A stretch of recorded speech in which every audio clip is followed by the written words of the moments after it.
Bonjour, c'est Ursule encore. On est le 17 mai 2023. Alors, je viens sur la trompette aujourd'hui encore et je viens proclamer le retour de notre Seigneur Jésus-Christ. Soyons tous bénis, soyons remplis de sa joie, soyons persévérants en tout temps. Amen. Et en tout lieu. Voilà. Alors, métanoïa, pénitence ou repentance. Alors, c'est quoi métanoïa? C'est le mot repentance en grec. Alors, ça veut dire changement de pensée pour des pensées divines. C'est-à-dire, quelqu'un qui a décidé de donner sa vie à Jésus-Christ est appelé à pratiquer la repentance à tous les jours, à tout moment, à chaque moment où il blesse Dieu, où il pense qu'il a offensé le Saint-Esprit, il est appelé à pratiquer la métanoïa. Amen. Car lui seul, c'est-à-dire notre Dieu, est le seul qui est capable de te remettre à ton état initial. Une fois que tu offenses le Père, que ce soit volontaire ou involontaire, parce que le péché est souvent ancré dans l'être humain, alors que ce soit volontaire, non volontaire, planifié, non organisé, tout ça, quand ça arrive, ça met une séparation entre nous et Dieu. Bien entendu, il n'y a pas de petit péché, il n'y a pas de petite offense. Souvent, ça peut juste être une petite moquerie. Souvent, ça peut juste être un commentaire déplacé. Et tu peux te dire, il n'y a rien là. Mais si le Saint-Esprit est touché, alors ça veut dire que il faudrait que tu ailles devant Dieu pour demander pardon. Alors, une personne qui a décidé de se repentir ou bien de pratiquer la métanoïa, c'est une personne qui a décidé de changer ses pensées. Parce que tout part de nos pensées. Amen. Nos actions partent de nos pensées. Nos actions sont secondaires à nos pensées. Nos pensées sont comme le conducteur. Voilà. Nos pensées sont le conducteur, que ce soit du bateau, de la voiture, du cheval, peu importe. Une fois que tes pensées sont engagées à quelque part, toute ta personne est engagée. Souvent, on n'est pas conscient parce qu'on est tellement habitué à gérer notre vie qu'on ne s'arrête pas pour se demander est-ce que ce sont mes pensées ou les pensées de Dieu? Il est donc très important qu'à chaque jour, on puisse pratiquer la discipline au niveau de nos pensées pour que ce soit Dieu qui prenne le dessus, pas nous. Vous savez, quand on est habitué à gérer sa vie, quand ça dit qu'on est une personne organisée, on fait ceci, on fait cela, on se dit, ok, je vais aller faire ceci, et puis je vais faire plutôt cela, et puis voilà. Mais quand on a décidé de marcher avec Dieu, il faudrait que Dieu te dise, si aujourd'hui, c'est ce jour-là où tu peux aller faire ce que tu veux faire. Parce qu'on peut facilement associer nos pensées à celles de Jésus. On peut facilement dire, oui, j'ai tel besoin, j'ai besoin de beurre, j'ai besoin de lait, alors je m'en vais à l'épicerie parce que c'est ça que Dieu veut pour moi. On peut facilement faire cette association-là. Mais malheureusement, ce n'est pas toujours vrai, un tel raisonnement.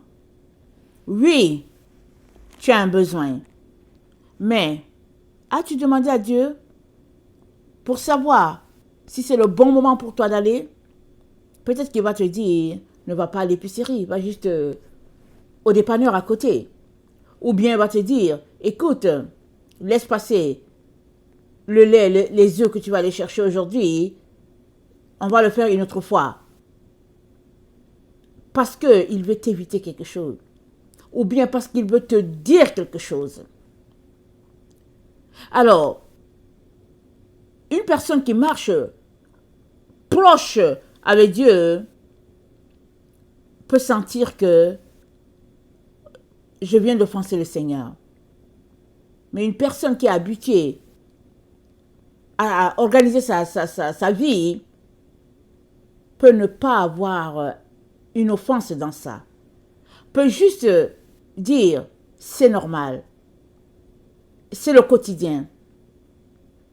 Mais, Jésus-Christ a dit quoi? Si quelqu'un veut venir après moi, qu'il renonce à lui-même, qu'il se charge de sa croix et qu'il me suive. Car celui-là qui voudra sauver sa vie la perdra. Mais celui qui perdra sa vie à cause de moi la retrouvera. Parce que Dieu, il sait tout. Il connaît tous les pièges que l'ennemi nous tend. Il sait chaque seconde, chaque minute de notre vie.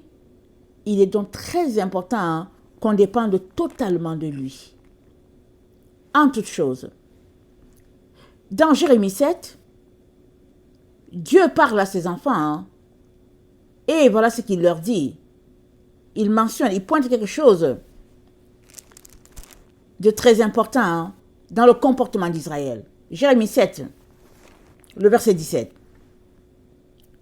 Ne vois-tu pas ce qu'ils font dans les villes de Juda et dans les rues de Jérusalem? Les enfants ramassent du bois, les pères allument le feu et les femmes pétrissent la pâte pour préparer des gâteaux à la reine du ciel et pour faire des libations à d'autres dieux afin de m'irriter. Est-ce moi qu'ils irritent, dit l'Éternel? N'est-ce pas eux-mêmes à leur propre confusion? C'est pourquoi ainsi parle le Seigneur l'Éternel.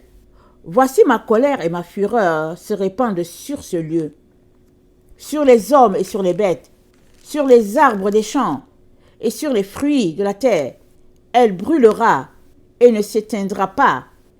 Ainsi parle l'Éternel des armées, le Dieu d'Israël. Ajoutez vos holocaustes à vos sacrifices et mangez-en la chair, car je n'ai point parlé avec vos pères et je ne leur ai donné aucun ordre. Le jour où je les ai fait sortir du pays d'Égypte au sujet des holocaustes et des sacrifices, mais voici l'ordre que je leur ai donné.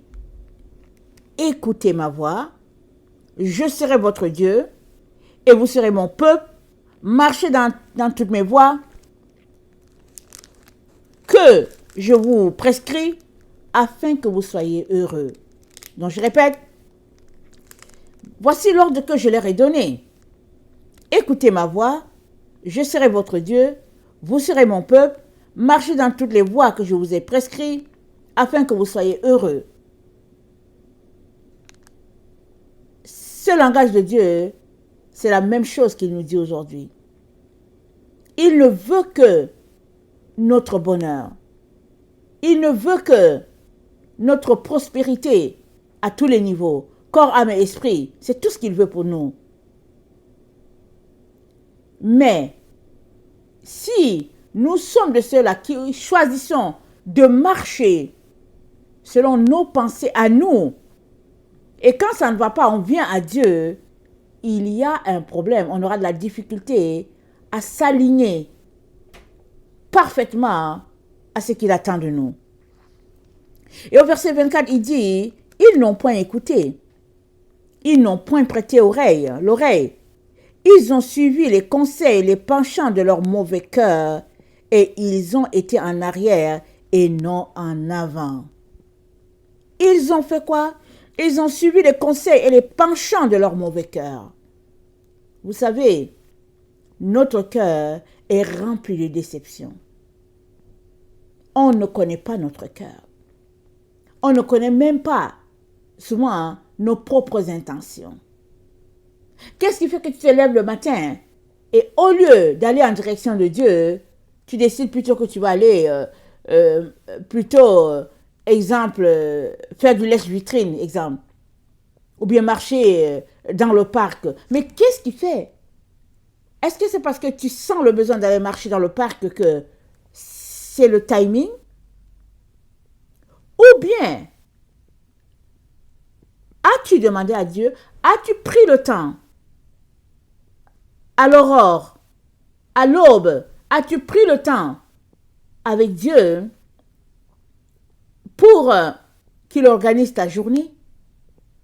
As-tu pris le temps pour l'aimer, pour lui parler? Après quoi, lui organisera ta journée. Il y a quelqu'un qui a dit, je ne sais plus lequel, il a dit, j'ai tellement à faire que il me fallait prendre 4 heures à 5 heures devant Dieu. Un des héros, je veux dire un des héros du temps biblique. Il dit, j'ai tellement à faire qu'il me fallait prendre 4 heures à 5 heures devant Dieu. Souvent, on ne réalise pas que nous sommes, au fait, dans la rébellion contre Dieu. On ne le réalise pas. On se dit, c'est tout simplement une petite chose, il n'y a rien là. Je sais que j'ai souvent parlé de repentance, mais le Seigneur voulait que je ramène ce sujet-là en particulier, la repentance dans notre quotidien, dans les petites choses que nous faisons. Et évidemment, parce que je suis à cette école-là. Amen. Une école où, avant d'agir, demande-toi, est-ce que c'est le timing? Est-ce que c'est ça que Dieu veut pour toi? Tu peux te dire, oh non, mais je suis une mère, il manque de lait à la maison, je dois aller le prendre immédiatement. Ou bien, oh non, voilà, écoutez, et puis je dois aller récupérer tel endroit, telle chose. Mais arrête-toi. As-tu prié? Dieu t'a-t-il dit d'y aller? C'est là que Dieu veut nous amener. Une telle proximité, une telle intimité avec lui que c'est difficile que l'ennemi se mette entre toi et ton Dieu, ne serait-ce que pour quelques minutes.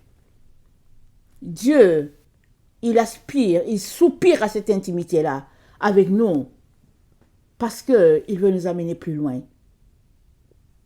Il veut que nous soyons ces personnes de confiance. Et cela demande encore ce type de renoncement-là de ta part, de ma part.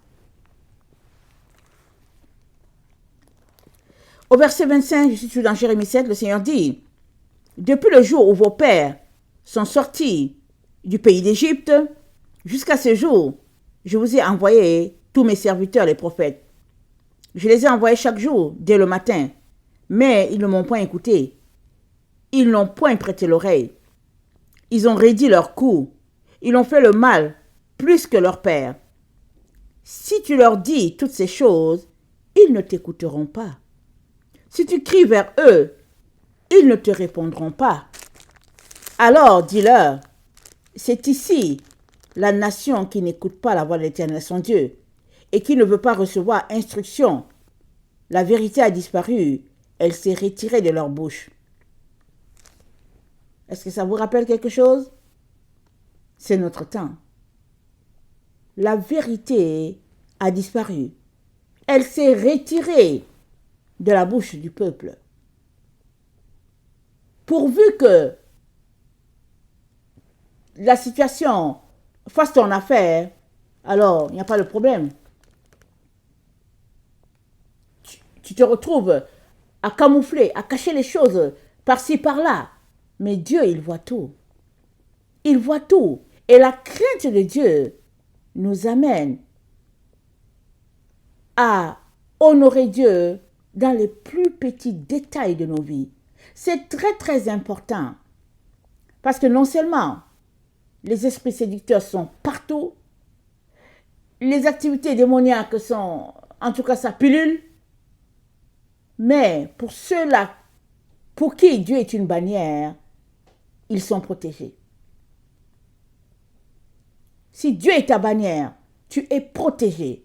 Parce que s'il est ta bannière, ça veut dire que tu demeures sous l'abri du Très-Haut, ça veut dire que tu dépends de lui à tous les niveaux.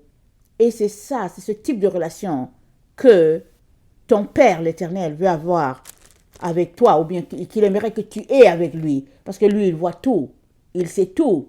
Il sait les pièges qui sont en avant de toi. Mais si tu ne viens pas lui demander d'organiser ta journée, si tu ne viens pas lui demander si c'est le timing de sortir, il ne peut malheureusement pas t'aider. Alors, dans Jérémie 10, voilà ce que Dieu dit. Il dit, le verset 2, « N'imitez pas la voix des nations et ne craignez pas les signes du ciel. Parce que les nations les craignent, car les coutumes des peuples ne sont que vanité.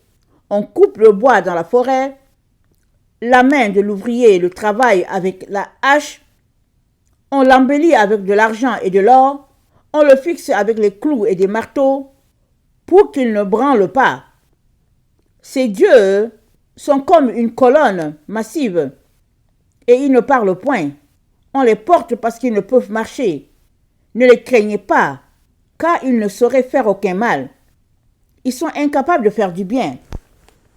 Nul n'est semblable à toi, ô Éternel. Tu es grand, et ton nom est grand par ta puissance. Qui ne te craindrait, roi des nations? C'est à toi que la crainte est due. C'est parmi tous les sages des nations, et dans tout leur royaume. Nul n'est semblable à toi. Tous ensemble, ils sont stupides et insensés. Leur science n'est que vanité, c'est du bois. Leur science n'est que vanité. Leur science, c'est du bois, c'est-à-dire, ça n'a pas de valeur. Et Dieu nous dit, n'imitez pas les voix des nations. N'imitez pas ce qu'ils font. Parce que leurs voix sont détournées des voix de l'Éternel. Les voix de notre Dieu sont lumière. Ils sont vérité. Ça, c'est les voix de notre Dieu. Et il s'attend à ce qu'on marche sur ces voies. Parce que les projets qu'il a pour nous, c'est des projets de paix, d'avenir, de bonheur. C'est ça qu'il a pour nous. Et dans Ésaïe 55, on connaît bien ce verset.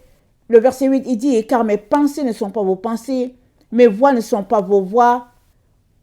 Autant les cieux sont élevés au-dessus de la terre, autant mes voix sont élevées au-dessus de vos voix, et mes pensées au-dessus de vos pensées. » Dieu n'a pas les mêmes pensées que nous. Pendant que toi, tu trouves que quelque chose est pressé, qu'il faut que tu ailles immédiatement, parce que c'est le moment, hein? Dieu n'est pas pressé, il n'est jamais pressé. S'il te dit, c'est pas le moment, laisse aller, c'est parce qu'il sait que le timing qu'il t'indique, c'est le meilleur. Un tel type de dépendance n'est que profitable pour l'enfant de Dieu. Parce que vous savez, Dieu, il sait tout. Il voit tout. C'est nous qui avons besoin de lui. C'est nous qui avons besoin de sa lumière, de ses directions. Nous avons besoin de son soutien, de son renfort. Quand c'est le moment pour les anges de venir à notre secours, nous avons besoin de son renfort. Mais nous ne pouvons avoir ce renfort-là que si nous prêtons oreille à ce que l'Esprit nous dit, en disant, ne va pas dans telle direction. Vas-y le voir, demande-lui si c'est le temps. Et le Seigneur nous dit, toujours dans Ésaïe 55, au verset 3, il dit, « Prêtez l'oreille et venez à moi.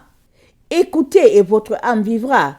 Je traiterai avec vous une alliance éternelle pour rendre durable mes faveurs envers David. Voici, je l'ai établi comme témoin auprès des peuples, comme chef et dominateur des peuples. Voici, tu appelleras des nations que tu ne connais pas, et les nations qui ne te connaissent pas accourront vers toi, à cause de l'Éternel ton Dieu, du Saint d'Israël qui te glorifie. Cherche l'Éternel pendant qu'il se trouve, Invoquez-le tandis qu'il est prêt. Que le méchant abandonne sa voie et l'homme d'iniquité ses pensées, qu'il retourne à l'Éternel qui aura pitié de lui, à notre Dieu qui ne se lasse pas de pardonner. Notre Dieu ne se lasse pas de pardonner. Pourtant, c'est nous qui l'offensons. Nous passons notre temps à l'offenser et lui, il ne se lasse pas de nous pardonner. Et il nous revient à nous de retourner à l'Éternel par nos pensées.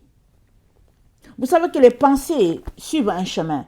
Ils ont un pattern. Les pensées, ils sont tout tracés dans notre tête. Et quand tu viens te repentir et que tu décides d'embrasser les pensées de Dieu, les patterns qu'il y a dans ton cerveau, ça change. La trajectoire que suivaient tes pensées change.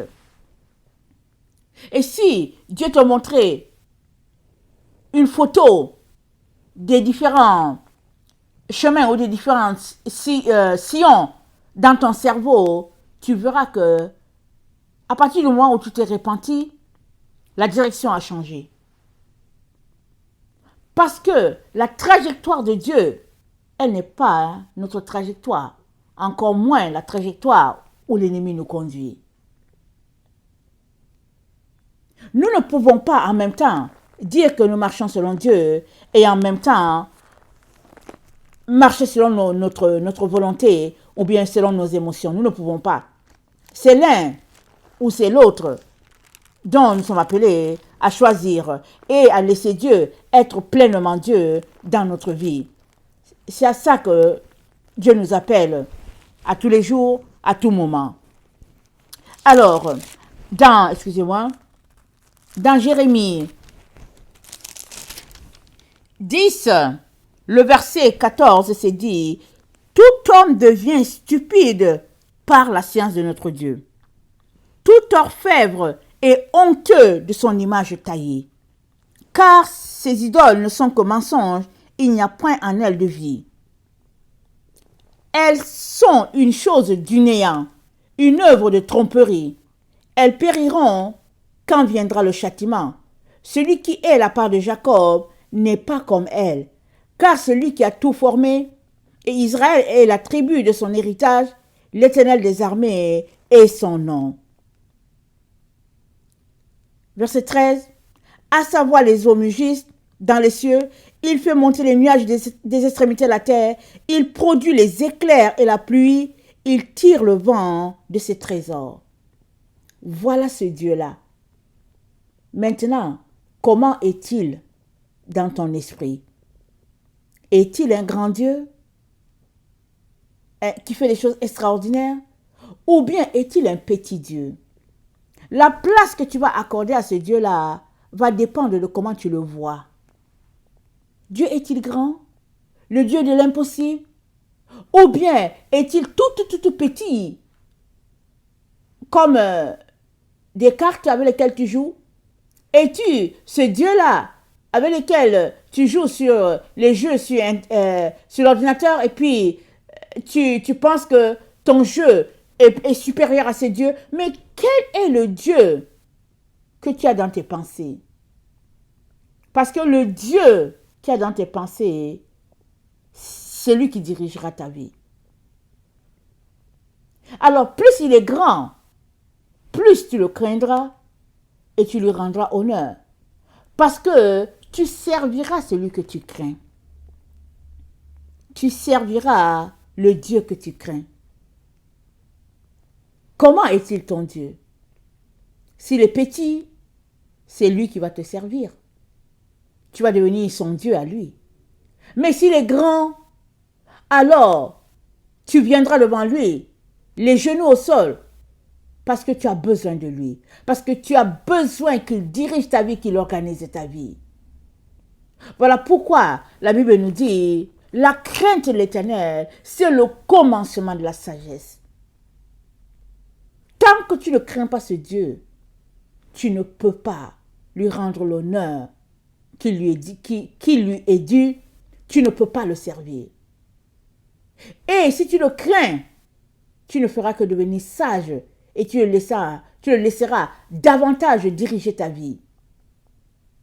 Et tu poseras des actions pour dépendre totalement de lui. Ça dit, tu lui donneras toute ta vie. Et nous sommes toujours dans Jérémie. Dans Jérémie 17, dans Jérémie 16, le verset 10. Jérémie 16, le verset 10. Lorsque tu annonceras à ce peuple toutes ces choses, ils te diront pourquoi l'Éternel nous menace-t-il de tous ces grands malheurs. Quelle est notre iniquité? Quel péché avons-nous commis contre l'Éternel notre Dieu? Alors tu leur répondras, vos pères m'ont abandonné, dit l'Éternel, ils sont allés après d'autres dieux, ils les ont servis et se sont prosternés devant eux, ils m'ont abandonné et n'ont point observé ma loi, et vous avez fait le mal plus encore que votre père. Et voici, vous suivez chacun les penchants de votre mauvais cœur pour ne point m'écouter. Quelle vérité! Quelle vérité! Nos pères ont abandonné l'Éternel. Nous faisons pire. Et nos enfants, encore pire que les parents. Pourquoi? Parce que le mal est répandu sur la terre, le bien appelé mal, le mal est appelé bien. Et toi et moi devons aller à contre-courant pour ramener la vérité dans nos maisons, pour ramener la crainte de l'Éternel dans notre cœur, pour servir ce Dieu-là tel qu'il est, pour lui rendre honneur. Parce que si nous ne faisons pas ça, nous allons tout simplement faire comme les nations, comme les peuples sur la terre. Or Dieu dit, ne suivez pas leur voie. Ne faites pas ce qu'ils font. N'appelez pas conjuration ce qu'ils appellent conjuration. Ne les suivez pas. Parce que leurs voies n'ont rien à voir avec les voies de l'Éternel. Et au verset 14, nous sommes dans Jérémie 16. C'est pourquoi, voici les jours viennent, dit l'Éternel, où l'on ne dira plus l'Éternel est vivant, lui qui a fait monter le pays d'Égypte, lui qui a fait monter du pays d'Égypte les enfants d'Israël. Mais on dira l'Éternel est vivant, lui qui a fait monter les enfants d'Israël du pays du septentrion et de tous les pays où il les avait chassés. Je les ramènerai dans leur pays que j'avais donné à leur père. Voici, j'envoie une multitude de pêcheurs de l'Éternel et ils les pêcheront. Et après cela, j'enverrai une multitude de chasseurs et ils les chasseront de toutes les montagnes, de toutes les collines et les fentes des rochers et des fentes des rochers. Car mes yeux sont attentifs à toutes leurs voies. Elles ne sont point cachées devant ma face, et leur iniquité ne se dérobe point à mes regards. Je leur donnerai d'abord le double salaire de leur iniquité, de leur péché, parce qu'ils ont profané mon pays, parce qu'ils ont rempli mon héritage de cadavres, de leurs idoles et de leurs abominations. Éternel, ma force et mon appui, mon refuge au jour de la détresse, les nations viendront à toi des extrémités de la terre. Elles diront, nos pères n'ont hérité que du mensonge, des vaines idoles qui ne servent à rien. Alors, Dieu dit, mes yeux, le verset 17, mes yeux sont attentifs à toutes leurs voies. Elles ne sont point cachées devant ma face. Dieu voit tout ce que nous faisons. Tout ce que tu fais, tout ce que je fais, Dieu voit. On a l'impression qu'il est absent. On a l'impression qu'il n'est pas là. Dieu voit tout ce que nous faisons. Tout. Mais qu'est-ce qui fait que, avant de nous égarer ou bien avant de commettre un péché, nous ne pensons pas que Dieu nous voit? Qu'est-ce qui fait? C'est parce que nous avons l'intelligence obscurcie. Parce que nous sommes dans l'ignorance, nous sommes dans les ténèbres et on ne réalise pas qu'il nous voit. On a l'impression que, on est maître, on est maître de nos actions. Oui, on est maître. On a l'impression que on gère notre vie comme on veut, on l'entend. Et qu'il n'y a rien là. Mais Dieu, il voit tout. Et seule la crainte que tu as de lui va te donner de t'abstenir de poser certaines actions que Dieu n'aime pas. Dans Éphésiens 4, c'est dit au verset 18, ils ont l'intelligence obscurcie. Ils sont étrangers à la vie de Dieu à cause de l'ignorance qui est en eux, à cause de l'endurcissement de leur cœur. Ayant perdu tout sentiment, ils se sont livrés à la dissolution pour commettre toute espèce d'impureté, jointe à la cupidité. Mais vous, ce n'est pas ainsi que vous avez appris Christ, si du moins vous l'avez entendu, si conformément à la vérité qui est en Jésus, c'est en lui que vous avez été instruits à vous dépouiller. Eu égard à votre vie passée du vieil homme qui se corrompt par les convoitises trompeuses. Donc, une fois que nous sommes à Christ, nous sommes appelés à nous dépouiller à tous les jours, à tout moment, à chaque seconde. Chaque fois que nous commettons une action qui n'est pas bonne, le Saint-Esprit nous envoie des codes. Et une fois que nous sommes avertis que nous avons posé une action qui n'est pas bonne, il est important de venir demander pardon à Dieu. C'est cela, la métanoïa. Se repentir, changer le chemin de ses pensées, retourner dans la dépendance de son Dieu. Alors, maintenant, qu'est-ce qui fait que nous retombons souvent dans les mêmes choses? C'est dit dans Éphésiens 4, le verset 22. Eu égard à votre vie passée du vieil homme qui se corrompt par les convoitises trompeuses. C'est-à-dire, on repense à notre vie passée, on se dit, ah, mais du moment où j'étais hôtesse de l'air, j'étais bon, j'étais bien, et puis ça nous replonge dans notre passé, alors qu'on a déjà demandé pardon à Dieu. Et la Bible dit, autant les cieux sont éloignés de la terre, autant il éloigne de nous nos péchés, nos transgressions. Donc, Dieu éloigne de nous nos transgressions. Il a décidé de ne pas s'en souvenir. Mais nous, on s'en va les prendre, on revient avec ça. On dit, Seigneur, tu m'avais pardonné il y a 2 ans, mais vraiment, je repense à ce temps-là. Oh, j'étais bien. J'étais hôtesse de l'air, et puis j'étais bien. Mais on ramène toujours le passé devant Dieu. Alors qu'on le ramène, ce passé-là, il revient avec tous les esprits qui étaient avec, tous les démons qui nous avaient menés dans cette vie-là. Tout revient comme un boomerang pour pouvoir noyer notre vie encore. Et Dieu nous dit, le verset 25, c'est pourquoi renoncer au mensonge. C'est un mensonge de penser que cette ancienne vie, elle est une bonne vie. C'est un mensonge. Mais il faut renoncer. Il faut détester tout ce que Dieu déteste. Et aimer ce que Dieu aime. Il faut chérir ce que Dieu chérit. Et laisser très loin de toi tout ce qui est abomination. Ce n'est que comme ça que tu vas gagner ton combat contre le mal. Parce que nous sommes en guerre contre le mal. Dieu dit, j'ai mis devant toi le bien et le mal. La vie et la mort. Choisis le bien, choisis la vie. C'est un choix. Et ce n'est pas un choix une fois pour toutes. Non, tu choisis et un jour, tu es encore devant un choix, il faut choisir. Et un autre jour, tu es encore devant un choix, il faut choisir. Mais chaque fois que tu choisis, tu grimpes la montagne. Tu grimpes la montagne. Il y a des choix qui sont déchirants. Il y a des choix qui viennent à un moment où tu n'as pas le choix. Tu te comportes comme si tu n'as pas de cœur. Mais au fait, tu choisis la vie. Tu choisis la lumière. À ce moment-là, ce n'est pas question d'émotion et tout. Il faut choisir selon la vérité. Choisir selon le droit. Choisir selon ce que Dieu attend de toi. Ce n'est que comme ça que tu vas réussir à te départir de ces choses, des ténèbres, et te retrouver dans la gloire, ou bien dans la montagne, ou bien, je vais dire, sur la montagne avec ton Dieu.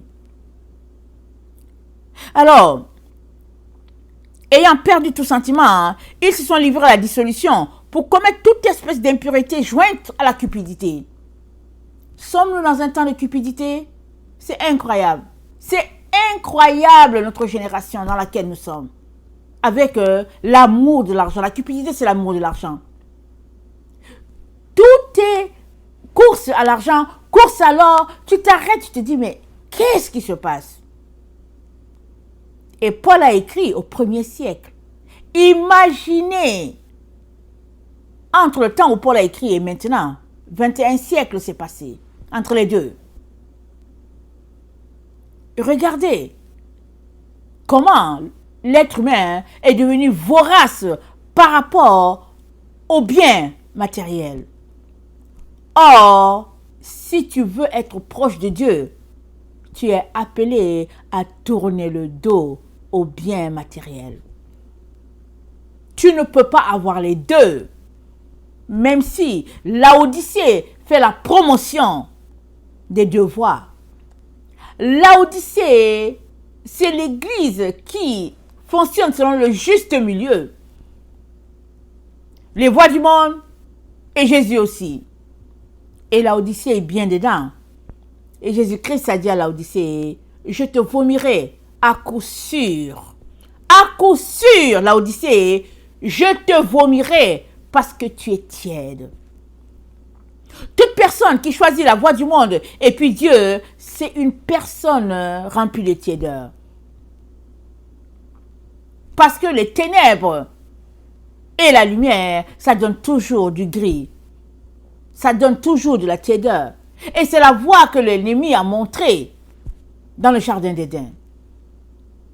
La voie qui est là, c'est-à-dire consommer le bien et le mal. L'arbre de la connaissance du bien et du mal. Tu as besoin de te battre pour éloigner de toi l'arbre du bien et du mal et te retrouver seulement à consommer l'arbre de vie. Et c'est un choix. Et c'est une décision de marcher uniquement selon la sagesse divine. C'est la mère des mères. C'est là que tout enfant de Dieu est appelé à tirer sa source à tous les jours. S'engager à manger à l'arbre de vie, s'engager à obéir à sagesse, s'engager à marcher sur les voies de la sagesse. Elle se tient à tous les carrefours, elle se tient en arrière des portes, elle se tient au niveau des hauteurs, elle se tient partout où tu te poses une question, la sagesse est là pour te répondre. Maintenant, où sont orientées tes pensées? Si tes pensées sont orientées sur Jésus, tu vas voir tout de suite la voie que tu dois prendre. Mais si tes pensées sont déconnectées de Jésus et orientées vers ce que ton cœur aime ou bien vers ton idole, c'est fini. Tu vas dire, Dieu m'a dit de faire ceci, Dieu m'a dit de faire cela, alors que ce n'est pas Dieu qui t'a parlé. C'est un esprit séducteur qui vient de te séduire parce que ton cœur n'est pas avec Jésus-Christ. Et ce que j'apporte là, c'est une lutte quotidienne pour tout être humain qui vit sur cette terre. À tous les jours, quand tu te lèves, tu dois choisir quelle est la voie que tu vas prendre aujourd'hui encore. Tu dois choisir. À chaque minute, chaque seconde, tu dois choisir, toujours. Tu dois choisir. Et ce n'est que comme ça que tu vas frayer ton chemin et te retrouver sur la montagne. Ce n'est que comme ça. Je terminerai en lisant Colossiens 2. Excusez-moi, Colossiens 1. Car Dieu, Colossiens 1, le verset 19. Car Dieu a voulu que toute plénitude habitât en lui. Il a voulu par lui réconcilier tout avec lui-même, tant ce qui est sur la terre que ce qui est dans les cieux, en faisant la paix par lui, par le sang de sa croix. Et vous qui étiez autrefois étrangers, ennemis, par vos pensées et par vos mauvaises œuvres, il vous a maintenant réconciliés par sa mort dans le corps de sa chair, pour vous faire paraître devant lui saint, irrépréhensible et sans reproche. Si du moins vous demeurez fondés et inébranlables dans la foi, sans vous détourner de l'espérance de l'évangile que vous avez entendu, qui a été prêché à toute créature sous le ciel, et dont moi, Paul, j'ai été fait ministre. Si du moins vous demeurez fondés et inébranlables dans la foi, sans vous détourner de l'espérance de l'évangile. Voilà notre lutte quotidienne. Demeurez ferme sans nous détourner. Voilà à quoi Dieu nous appelle à tous les jours. Et la seule manière d'avoir la victoire sur ce conseil de notre Seigneur Jésus, c'est de s'examiner. De s'engager d'abord quand tu te réveilles, de s'engager encore à obéir à ton Seigneur aujourd'hui, à l'aimer, à faire ce que tu es appelé à faire en tant qu'enfant, éloigner de toi la voie du mal, choisir la vie et tenir ferme sur ton engagement de l'aimer lui et lui seul. Et s'il arrive que tu tombes, c'est de te repentir au plus vite. N'attends pas de dire je vais rentrer à la maison. Non. Est-ce que ça s'est passé au bureau? Fais-le tout de suite. Retire-toi, va quelque part dans un lieu, vas-y, va demander pardon à Dieu. Retire-toi immédiatement ou bien sors, va marcher et dis au Seigneur, je viens de faire une erreur, pardonne-moi. Fais-le au plus vite, au plus tôt, afin qu'il n'y ait pas un écart entre tes pensées et les pensées de Dieu. Parce que dès qu'il y a un écart, l'ennemi vient se placer. Il vient se placer pour brouiller ta relation avec le Seigneur. Pour s'aimer le doute. Pour s'aimer, au fait, le sentiment d'un être inapte, d'une personne qui est incapable de faire certaines choses. Un sentiment d'apitoiement, voilà. De créer en toi un sentiment d'apitoiement. Mais Dieu ne te demande pas de t'apitoyer. Il te dit qu'il ne veut que te pardonner. Qu'il ne fait que pardonner. Il aime te pardonner. Mais il te dit de ne pas marcher sur la voie des nations. Il te dit de ne pas marcher sur les pensées de ton cœur. Il dit, sors de là. Viens. Et autant je fais sortir Israël d'Égypte pour la terre promise, autant je vais te faire sortir de Babylone et de ses valeurs pour te conduire dans la félicité, dans le bonheur éternel. Parce que hériteront de la nouvelle Jérusalem tous ceux-là qui ont tourné le dos à Babylone et à ses valeurs, à ce monde perverti.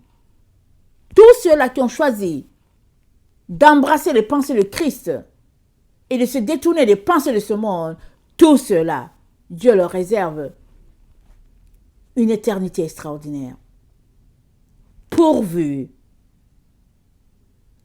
que, entre-temps, tu ne tombes pas dans les différents pièges mis ça et là par l'ennemi pour nous détourner complètement de notre Dieu. Que le Seigneur bénisse sa parole et que nous soyons fougueux, déterminés à respecter notre engagement avec notre Dieu. Parce que lui, il va toujours respecter son engagement. Toujours et toujours. Que le Seigneur bénisse sa parole. Maranatha, Jésus revient. Amen.